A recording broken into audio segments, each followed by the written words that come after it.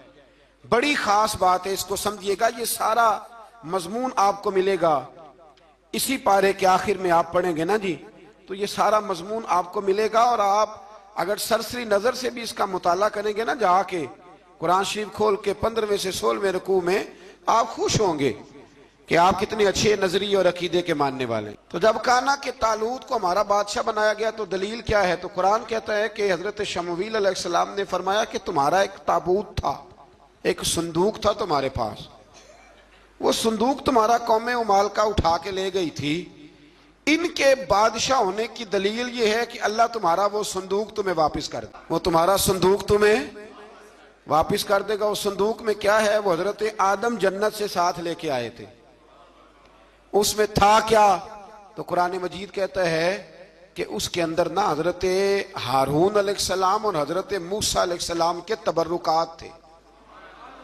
تبرکات۔ کل میں ایک مولوی دیکھ رہا تھا بیچارہ، ایک بندہ نا مسجد نبی کے ساتھ غلاف اور شاید کوئی کفن تھا، وہ مسجد نبی کی دیواروں سے مس کر رہا تھا، تو وہ کہہ رہا تھا نہیں اس سے کیا ہوتا ہے، تبرک کوئی چیز نہیں، اچھے اعمال کی وجہ سے بندہ بخشا جائے گا۔ میں نے کہا تو مجھے ملے تو میں تجھے بخاری کھول کے دکھاؤں کہ حضرت عبد الرحمن ابن عوف جنہیں حضور نے قطعی جنتی کہا، حضور کے وجود پر کرتا دیکھ کے کہنے لگے حضور بڑا ہی سونا لگ رہا ہے، تو فرمایا تجھے چاہیے حضور مل جائے تو کیا ہی بات ہے۔ نبی پاک نے عطا کیا تو صحابہ کہنے لگے عبد الرحمن آپ کو تو ضرورت نہیں تھی، آپ کے پاس تو بڑے لباس ہیں، تو یہ کرتا حضور نے قبول کر لیا، کوئی لے کے آیا اور آپ نے مانگ لیا، تو وہ رو پڑے، کہنے لگے پہننے کے لیے نہیں مانگا، یہ حضور کے جسم سے لگ گیا ہے، میں نے کفن بنانے کے لیے مانگا ہے۔ تو کہتا ہے حضور کے تبرک میں خیر کوئی نہیں۔ اور آپ یقین کریں ان لوگوں پہ حیرانگی ہے، ہم نے بھی مرنا ہے نا جی، بڑی جلدی قبر میں جانا ہے، وقت کا کچھ پتہ نہیں، لیکن اتنے اندھے ہو کر لوگ چیزوں کو دیکھتے ہیں اور اس تیزی کے ساتھ گمراہی پھیلاتے ہیں۔ مجھے باقاعدہ کسی نے ویڈیو بھیجی اور کہنے لگا جی دیکھیں کتنی اچھی بات کر رہا ہے، لوگوں کو سمجھائیں۔ تو میں نے کہا نہیں، اس کو سمجھانے کی ضرورت ہے۔ اور میں نے اس کو دیکھا ہے، وہ جو لال رومال والا میں نے دیکھا ہے، وہ ڈھونڈ ڈھونڈ کے جاہلوں کو پکڑتا ہے، تلاش کرتا ہے، اور اگر کوئی مل جائے بات بتانے والا تو پھر وہ خود پکڑا جاتا ہے، اور کئی دفعہ پکڑا گیا تو نکل گیا ہے۔ اللہ تعالی ہمیں سمجھنے کی توفیق دے، ہم سیانے ہو جائیں تو یہ دور دور تک نظر نہیں آئیں گے انشاءاللہ۔ تو وہ تابوت آئے گا، بنی اسرائیل والوں سے کہا تابوت میں کیا تھا سن لو، اور یہ قرآن مجید ہے۔ آج میری ماننا یہ 15 سے 16 رکوع ضرور ہی پڑھنا کہ وہ آخر تابوت میں کیا تھا، کھولنا ذرا۔ قرآن مجید کہتا ہے کہ حضرت موسیٰ علیہ السلام اور حضرت ہارون کے تبرک تھے۔ تو تبرک کیا تھے؟ تمام مفسرین نے لکھا ہے کہ حضرت موسیٰ کا ایک کرتا تھا، ایک ڈنڈا تھا، جوتے تھے، اور جناب ہارون علیہ السلام کا امامہ شریف تھا، اور تورات کی کچھ تختیاں تھی۔ تو اس کا فائدہ کیا تھا؟ اس تابوت کا فائدہ یہ تھا کہ بنی اسرائیل والے جب اپنے دشمنوں سے لڑتے تھے، تابوت سامنے رکھ کے دعا مانگتے تھے، اللہ انہیں کامیابی عطا کر دیتا۔ تو قوم عمالقہ کو بھی پتہ چل گیا کہ صندوق میں کچھ ہے جس کی وجہ سے یہ کامیاب ہو جاتے، وہ صندوق اٹھا کے لے گئے۔ اب ان کی کم بختی یہ، کم نصیبی یہ کہ انہوں نے جا کے اسے روڑی پہ پھینک دیا۔ جب روڑی پہ پھینکا تو ان کے اندر بیماریاں آ گئیں، وبائیں پھوٹ پڑی، مرنے لگے، وجود پھولنے لگا۔ پھر ان کے دلوں میں بات آئی کہ یہ ہم نے اس صندوق کی بے ادبی کی ہے۔ صندوق میں کیا ہے؟ تبرکات۔ ہمیں کہتے ہیں جی نالین کا نقشہ کیوں لگایا ہے؟ تمہارے تو بزرگوں کا عقیدہ ہے سر پہ رکھنے کو مل جائے اگر نقش نالے پاک حضور تو پھر کہیں گے کہ ہاں تاجدار ہم بھی ہیں۔ تو کہا کہ اس کے اندر یہ تبرکات تھے، انہیں بھی سمجھ میں آئی، تو انہوں نے نا بیل گاڑی منگائی اور وہ صندوق اٹھا کے اس کے اوپر رکھ دیا۔ اب کیا ہوا؟ قرآن کہتا ہے کہ فرشتوں نے نا اس صندوق کو وہاں سے اٹھایا۔